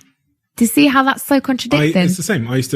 My previous assistant, who ended up being my girlfriend, a long fucking story, which we're not going to go into. Whoa! Spilling the tea. I don't actually know if Sophie, so my current assistant, Sophie's been with me for 4 years. I don't know if she knows this, but. Sophie, do you know this? Have I ever said to you when it's my birthday or when it's like Social Chain's anniversary to not make a fuss about it? Yeah. And the reason why I say this is because I get so much attention as it is. And so much fuss for like being the founder, being the CEO. The eyes are always on me. You just don't want it. You're like, no. Yeah. You're the same, right? I'm the same. And I always just feel like, oh, I don't know. So that's why my dream wedding day, if that day will come, is to just, oh my God, 20, 30 people max. Closest friends and families, my dog there. And just to have the person I love. And I always say I want to be in a room full of people and look at the person I love and just me and him understand each other. Mm-hmm. You know what I mean? That feeling where you look at them and you're just like, I get you. I get you. And that's what I crave. That's what I want. And you're right. A piece of paper doesn't define that feeling. Only you define that feeling in that person. So I don't need a piece of paper. You're right. I guess I just want the concept. Mm. Are you scared of death? Who, me? No, not at all. Who, me? Who do you think I'm talking to? Who, me? No, I'm not. I'm not. Are you? No, I'm not. No. I'm not. Like, I'm scared of not living. Yes, I'm scared of like, I really want to do things. I want to explore. I want to do things. I want to, you know, my dream vacation would be to not have my phone there. I don't care about a selfie. I don't care about this. I just want to be present in the moment. And if I told you that you were going to die a week from now, what would you regret? Oh, so much. What would you regret? So much. Tell me. Not living, just working. There you go. Not living. Like, as much as I love doing what I do, I'm not going to lie. I've built what I've built, telling people to look after themselves, and I forget to look after myself. And that's why when I do train and when I exercise, it's the only time I do feel like I'm doing something really special for myself. And I do a lot of skipping. Right? You're amazing at skipping, by the fucking way. I watched you the other day. I was like, oh my God. Did you? Like, I thought I was a good skipper. No, and then honey. I saw you like dancing while skipping. And then I was like, oh, she's like, of course, she's doing like a double crossover. And I started to feel really inadequate and insecure as a man. It was like, fine. So I just had to. It happens all the time. Instagram. I'm joking. But you know why I skip? Why is that? You have to be fucking present. Because if you're not present, you get whipped. Right? And when I'm skipping, I literally feel like I can't think about anything else but the rhythm. And for someone who's always on, switched on, someone who's always doing things, you know, people always tell me, go meditate, do yoga. Can I fuck? That, yeah. Can I fuck? I'm like, I literally go to meditate and I'm thinking about my to-do list. Like, yeah. But when I'm skipping, I'm so engrossed in it that I'm literally so present in the moment and it makes me feel alive. Same thing with training. I'm so engrossed in training. And that's why so many women, when I say to them, just train. You're a mum. You got to think about your children. You're a student. You got to think about your studies. You're trying to make money because you don't know when you're going to pay your rent. Just train. It's the one moment that you can ignore the entire world and do something for yourself. So I really want to loop back round to this point about if you were to die next week. Oh, you were trying to avoid it, huh? Yeah, I was, because you know the answer. Yeah, but I want to hear the answer. Because I'm asking this, I would feel the same way, right? It made me feel awkward. My palms are sweaty. It makes you feel a little bit uncomfortable, right? It does, because I love my job so much. Like, I love what I do. I thrive off it. But on the flip side, I do wish I was stopped being such an annoying little bitch and just take some time off for myself, you know? Like, stop being so annoying to yourself, Krissy. Just take some time off. It's okay. It's okay to go do things you love doing. Like traveling. Obviously right now it's pandemic, but you know what I'm trying to say. Like travel. Like maybe take a week off and just breathe. But I can't. I don't know what's wrong with me. I just can't. Are you the same? I'm the same. Is there something, again, I'm just exploring this. Is there something strange about that where you feel like, you know, you're saying, I can't. It's like you don't have a choice. But at the same time, you're telling me that if you were to die next week, you would regret not living. Yeah. Oh my God. This is such a heavy loaded question. I feel like this is the therapy session I needed. I'm joking. But it's so true what you've just said. You've literally you've shut me up. You've shut me up. Amazing. Because I can't. You're like, thank fuck. Thank fuck I've shut her up. But it's true, like, I can't stop working because something keeps telling me I can't stop right now. Not yet. But on the flip side, if I was to die next week, I'd regret not taking some time off for myself to do the things that I love doing. I love going to museums. No one knows that. I literally love looking at things. But you think that's a waste of time? I do. Right now? Right now, yeah. And time is every entrepreneur's biggest asset. Time is everything. How could it possibly be a waste of time if it's the thing you would regret? The reason why I think this death question is so revealing is they do all of these. There's a lady called Bonnie Ware who was, she worked with, I think it's called palliative patients, which are people that are about to die. Mm-hmm. They've gone home to die. And she asked them the question, what are your biggest regrets? And she wrote it down. And she was doing this for years and she wrote a blog about it.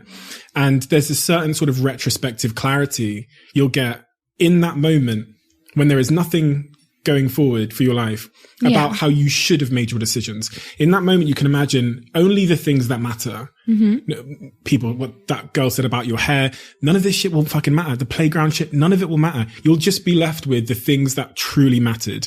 And so putting yourself in that mindset, I call it like deathbed thinking, allows you to look at how you're living your life now and see if it's in accordance with the things that will matter in that like final moment.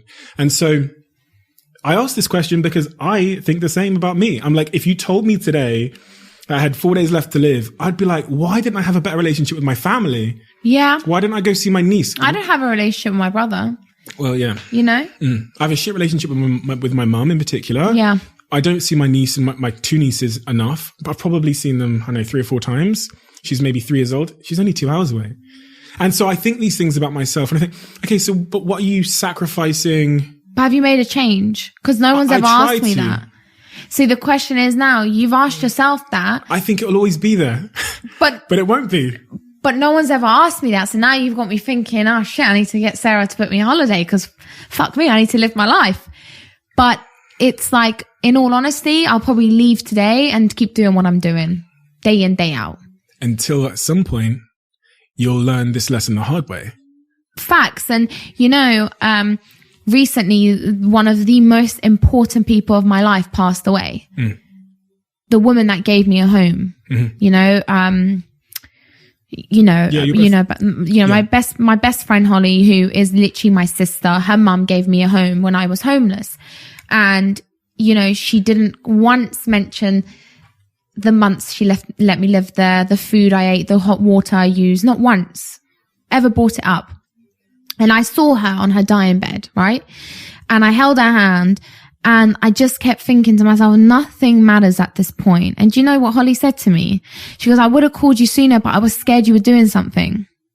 And at that point, it hit me. Like, I looked down and I went, never say that again. You call me when you need me. I'm always there for you. But it's the fact that the people around us know how busy we are, that they sometimes feel like, oh, maybe I just shouldn't. The most important people. Even my mum doesn't now. She goes, I didn't call you, babe. It's okay. I know how busy you are.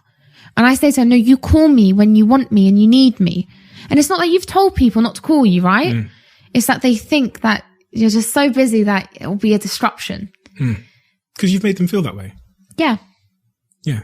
I'm to blame 100%. And, you know, you have to take a step back and you have to realize what matters in life. And that for me, that moment there, I just realized to myself, and I messaged every single person I loved the most. And I said, I don't care how busy I am. I'm always here for you. Always. So that's a real personal moment for your best friend. And I imagine you said earlier that you don't have many friends. I have acquaintances, but like close friends, you know, like friends. No, I don't think a lot of people do though. If you really ask them. I don't have many friends. Yeah. Like I have people that are there, like acquaintances, and I have people that I would genuinely die for. Those are my friends, you know, and I can count them on my hand. Holly is one of them. Other people have more friends.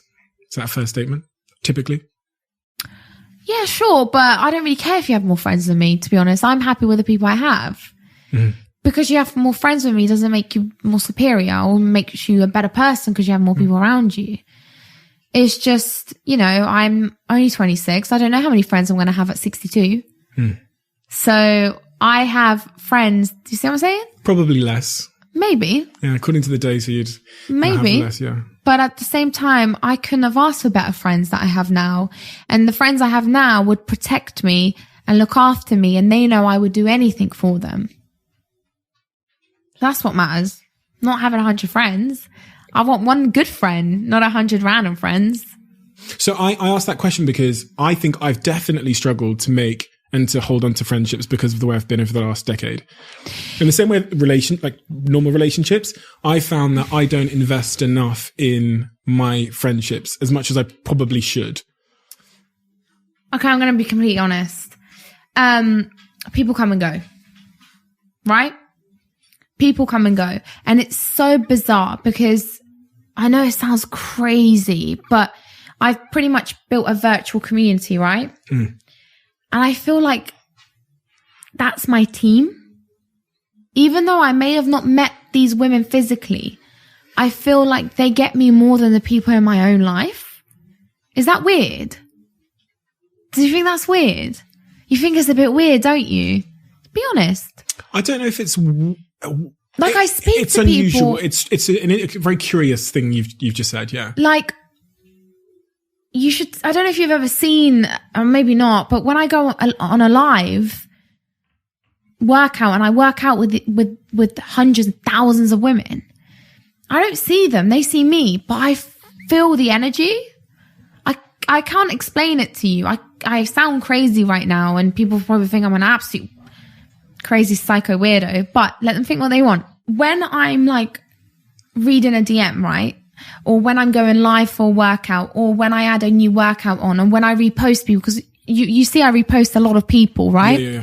And half the time I don't even tag Tone Sculpt. I just repost the woman with a sweaty selfie or whatever. And that to me, I almost feel like that's enough friends. Like I have friends for life. This is my familia, my unit, my team, my tribe. And as crazy as I may sound, I feel like that tribe understands me more than the people in my life. So that's when I go on social media and you see me, understand that's me, because I feel like we're friends and you get me. And it's crazy because they do get me and I get them.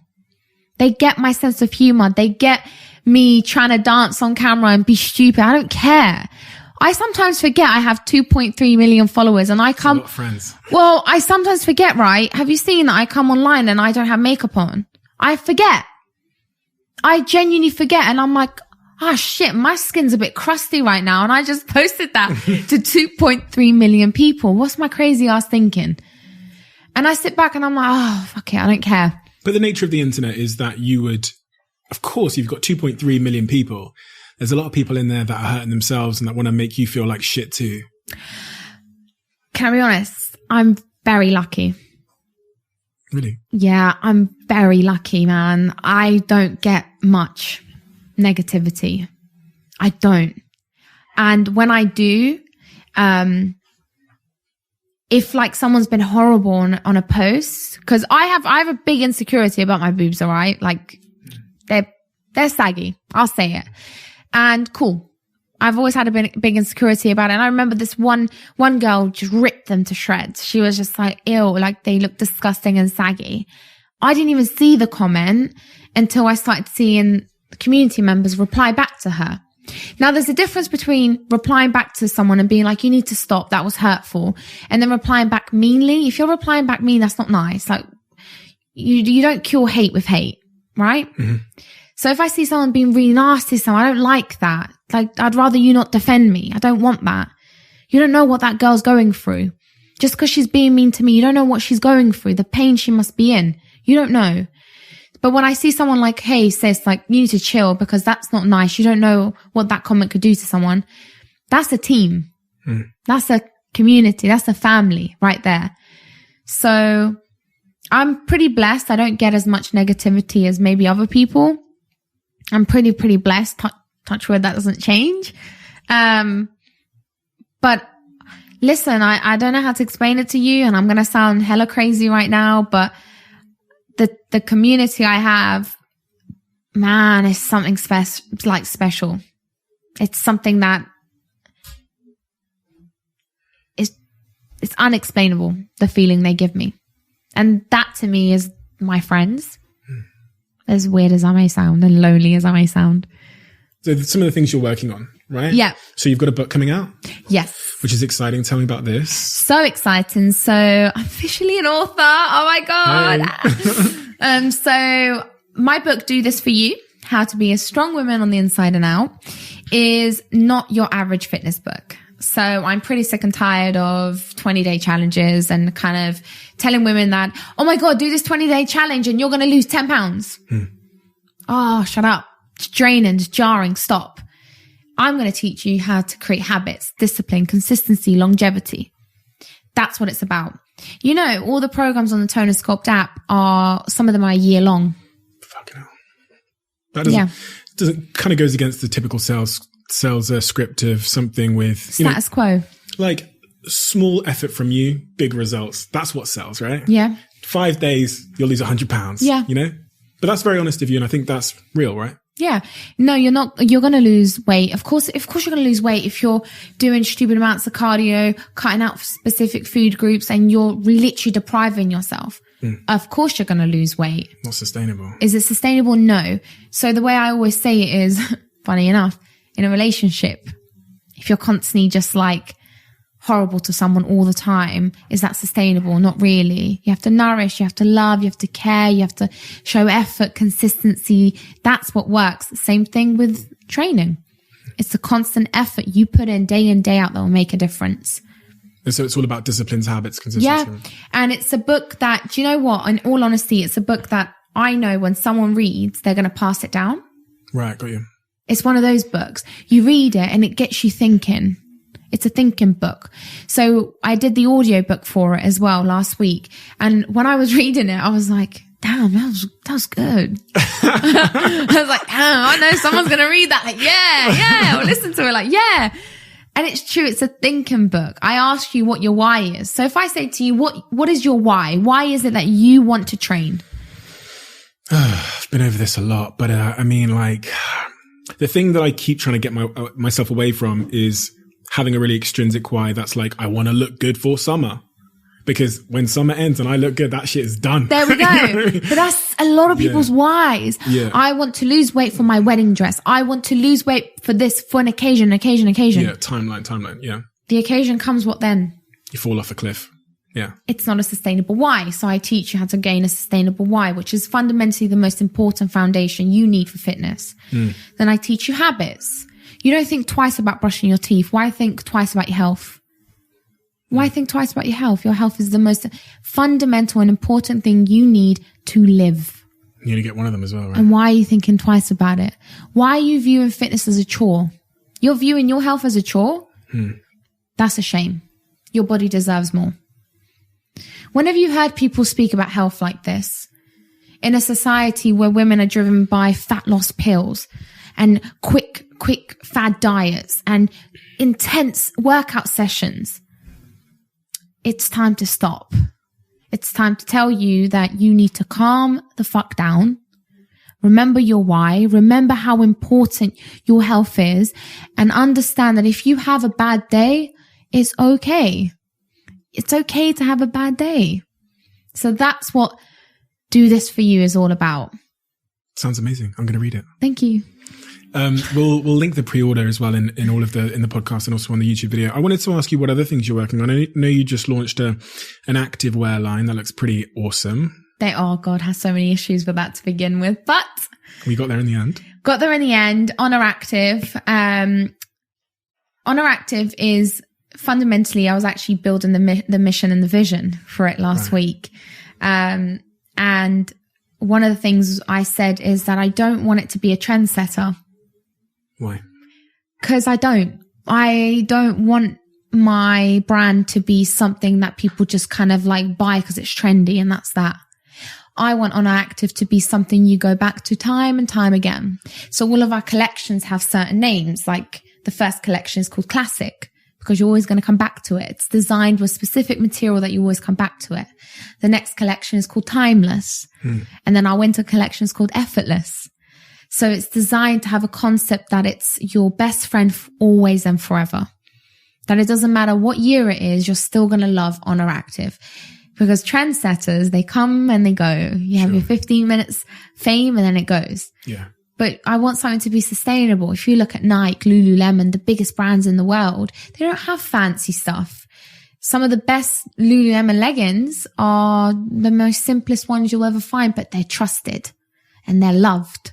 And that's exactly what I want Honor to be. I'm not here to start trends. Sorry. I'm not here to start trends. I'm here to ensure that you pick up your leggings and you trust this product. That's my goal for Honor Active. On to the next business. No, Toner Sculpt is still like obviously my number one baby, and then Honor Active, of course. But what we done with Toner Sculpt, we launched a brand new athlete, Danielle Wilson. I don't know if you saw. I clicked on her profile. She followed me. I was quite... She loves you. Oh my gosh, she's going to be so excited. Really? Yeah, she's like, oh my God. She always reposts you. And I was like, yeah, he's all right. I'm joking. She's like, oh my God, I love him. I'm like, yeah, he's all right. I'm joking. But now she is very special. Because I approached her, and the reason why I want to talk about her briefly in this podcast is because I think it's very important. She's a 200-pound African-American woman, 5'11", not your average fitness guru, right? Mm-hmm. So why would Tone and Sculpt want her? If she's not your average fitness guru, why would you want someone who women are scared to think that's what fitness looks like? Let me tell you why. Because fitness for such a long time is not about the way it looks. It's about the way it makes you feel. She trains because it makes her feel alive. She's an athlete. Yeah. She trains athletes. She is an athlete. She's built like an athlete. Yeah. That's what I wanted for my brand.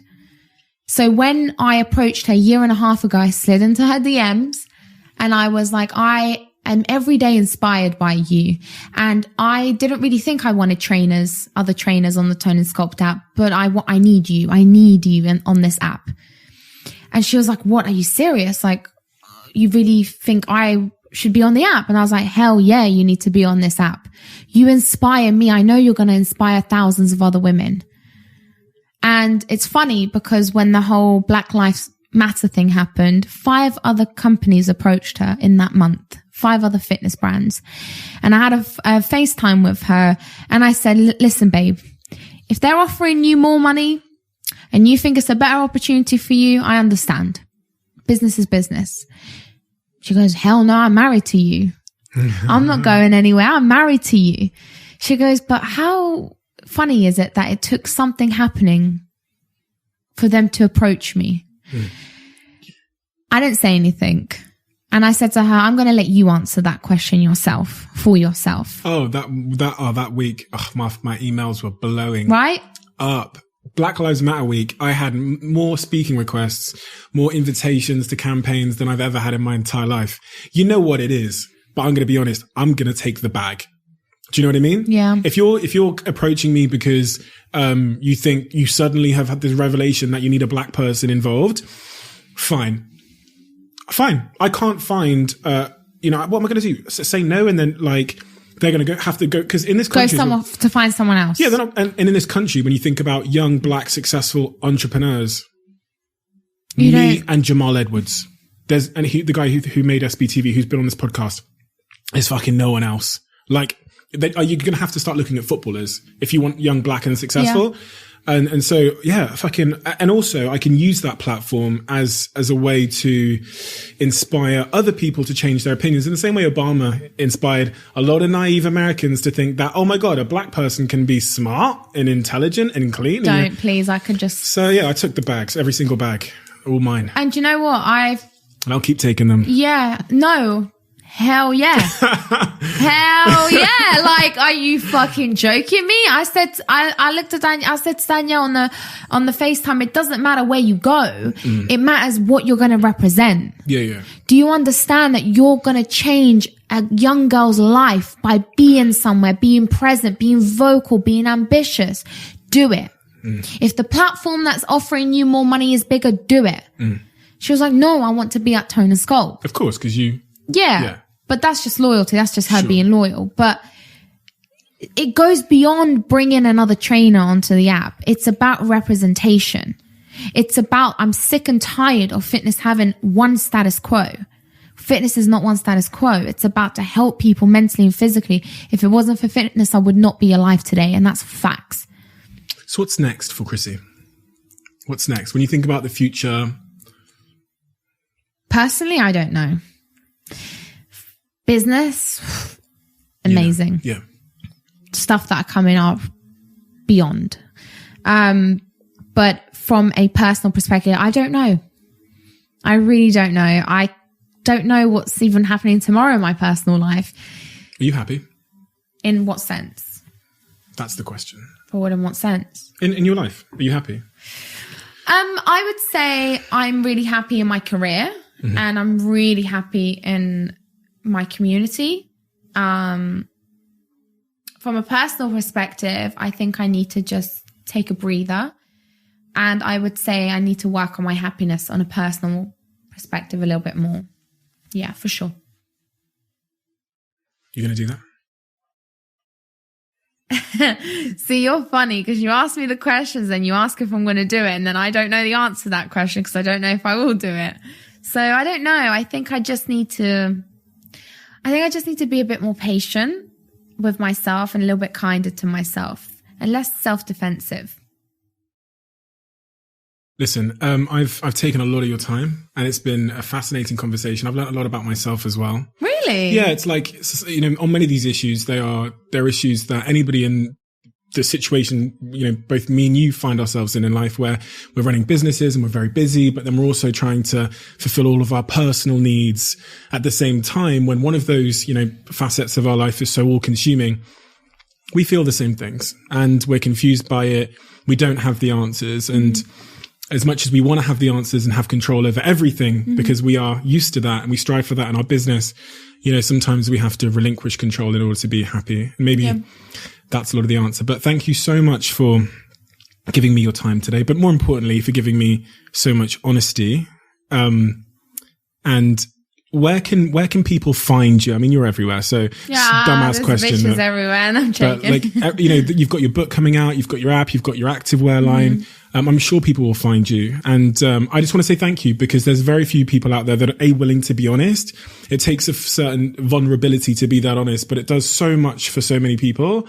And on behalf of your community, on behalf of entrepreneurs like me, on behalf of all of the aspiring female entrepreneurs that are following in your footsteps, a huge thank you, because what you're doing, it's costing you a lot, but it's giving the world even more.